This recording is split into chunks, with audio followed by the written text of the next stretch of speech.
कहा था कि तब जब नूह के दिनों में घटनाएं हो रही थी, ठीक वैसा ही होगा अंत के दिनों में। वो खा पी रहे होंगे, उनमें शादी ब्याह हो रहे होंगे, लेन देन करते होंगे, अपने घर के कामकाजों में दिन रात उलझे हुए रहेंगे। अचानक कई जगहों पर भीषण भूकंप और आंधी तूफान उत्पन्न होंगे।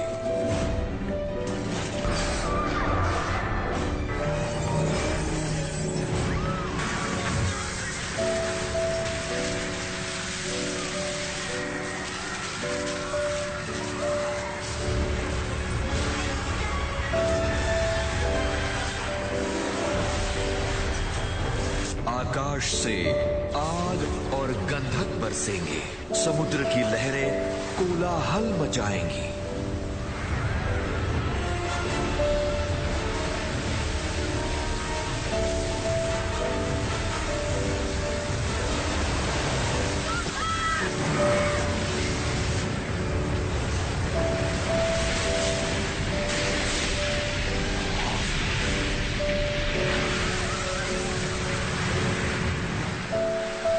महायुद्ध और अब तक नहीं हुआ ऐसा क्लेश उन दिनों में उठ खड़े होंगे, पर तब भी अंत नहीं होगा। कईयों के विश्वास ठंडे पड़ जाएंगे और कई अपने विश्वास को त्याग देंगे, लेकिन जो आखिर तक विश्वास में स्थिर रहेगा उसी का उद्धार होगा। अनेक लोगों की गवाही द्वारा इस सुसमाचार का जगत की छोर तक प्रचार किया जाएगा और फिर उसके बाद ही अंत होगा।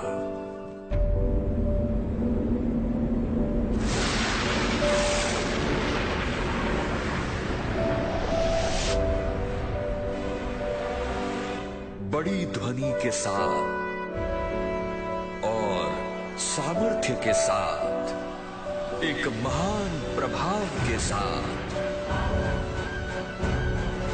मनुष्य पुत्र बादलों पर आएगा।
आकाश के एक छोर से दूसरे छोर तक चारों दिशाओं में वो अपने दूतों को भेजकर कब्रों को खुलवाएगा।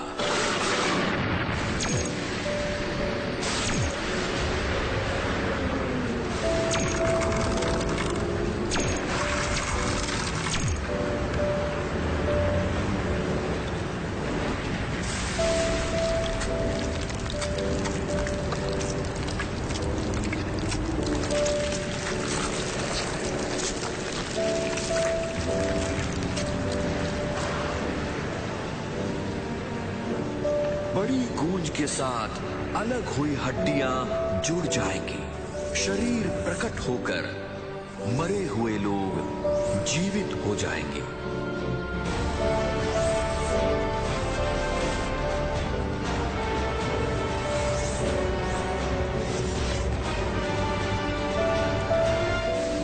जितने भी भले कार्य हैं और जितनी बुराइयां हैं, परमेश्वर के न्याय सिंहासन के आगे प्रकट होंगे।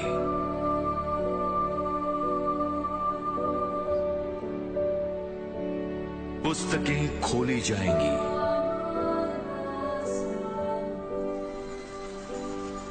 छोटे बड़े सभी को एक समान यीशु मसीह के सिंहासन के आगे खड़ा होना पड़ेगा।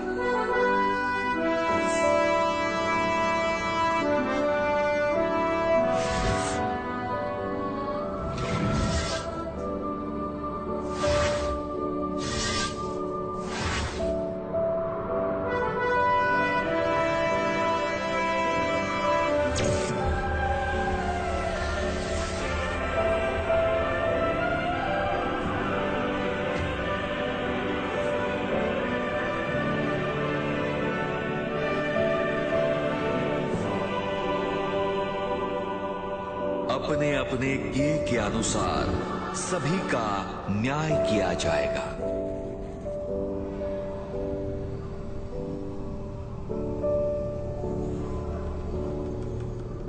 चालाकी से पत्नी को आग लगाकर पराई स्त्री को अपनाने वाला एक मनुष्य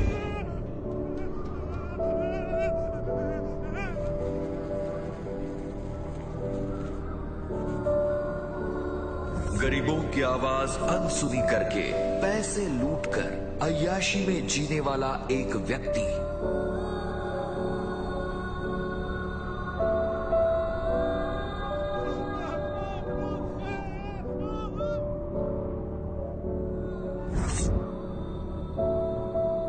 बेटी के साथ अन्याय करने वाला एक पिता,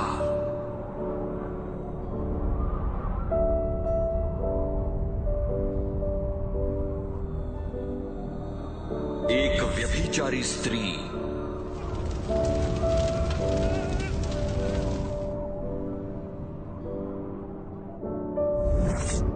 रोगियों की परवाह न करते हुए समाज को लूटकर धन कमाने वाला एक डॉक्टर,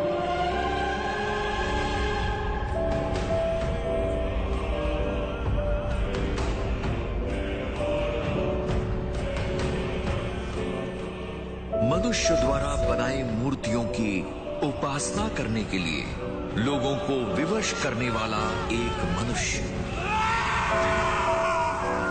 जीवन की पुस्तक में जिनके नाम नहीं लिखे गए नरक की आग के पात्र ठहरेंगे, जहां उनका कीड़ा नहीं मरता और आग नहीं बुझती।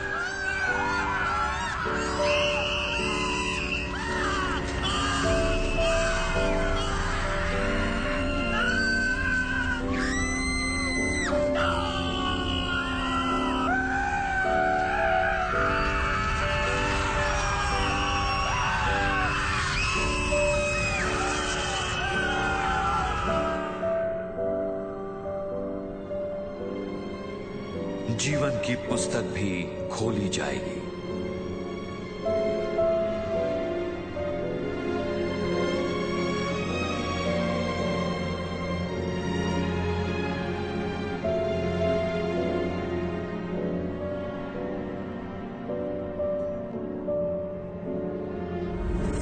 जीवन में दुख में पड़े लोगों को आशा देकर अनेकों को यीशु के बारे में बताने वाला एक व्यक्ति,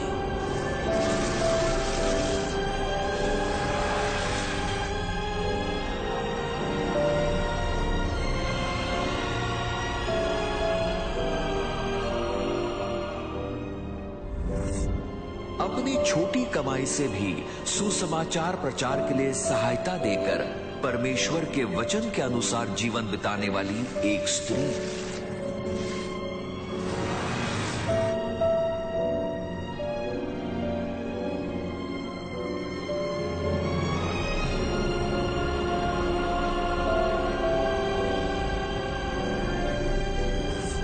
जरूरतमंदों की सहायता करके परमेश्वर का वचन बताकर जीवन व्यतीत करने वाला एक मनुष्य,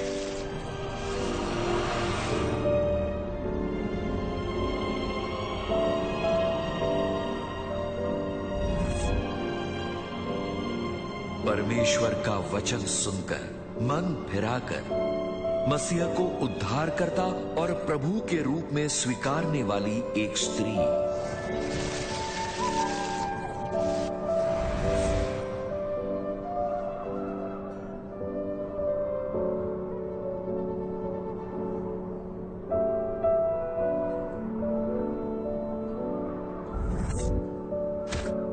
परमेश्वर के वचन के निमित्त खुद की जान तक लुटाने को तैयार एक व्यक्ति। शरीर में रहते समय वचन का पालन करके जीवन बिताने वाले लोगों के शरीर को तेजस्वी स्वर्गीय शरीर में रूपांतरित करके अनंत कालिक रहने के स्थान पर ले जाया जाएगा।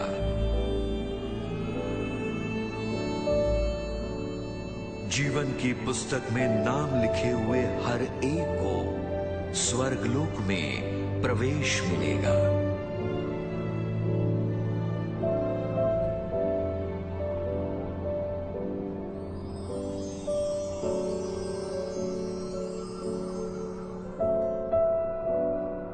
पुरानी बातें बीत जाएंगी।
अब कोई भी दुख या वेदना या क्लेश या कुड़कुड़ाना नहीं होगा।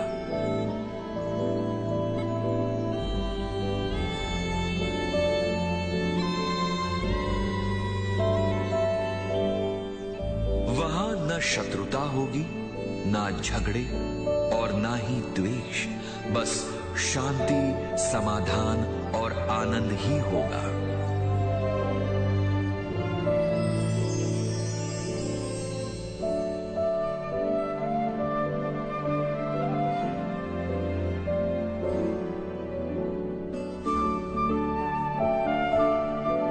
स्वर्ग से परमेश्वर के पास से पवित्र नगर नया यरूशलेम उतर आएगी। उसकी शहरपनाह की जुड़ाई यशब की होगी और नगर ऐसे चोखे सोने का जो स्वच्छ कांच के समान हो।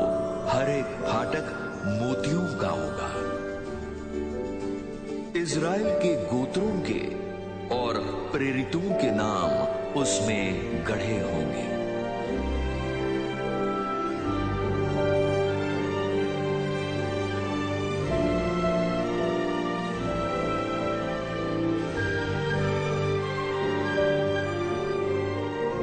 केवल जिनके नाम मेमने के जीवन ग्रंथ में अंकित हैं, वही इसमें प्रवेश कर पाएंगे।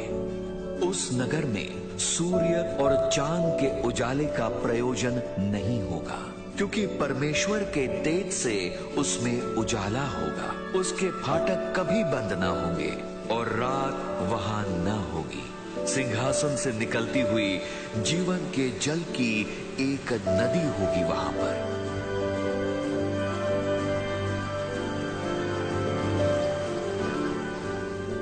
परमेश्वर द्वारा चुने गए सभी लोग वहां पर प्रतिफल पाएंगे और उसके बाद मृत्यु न रहेगी। वहां पर जीवन का पेड़ है।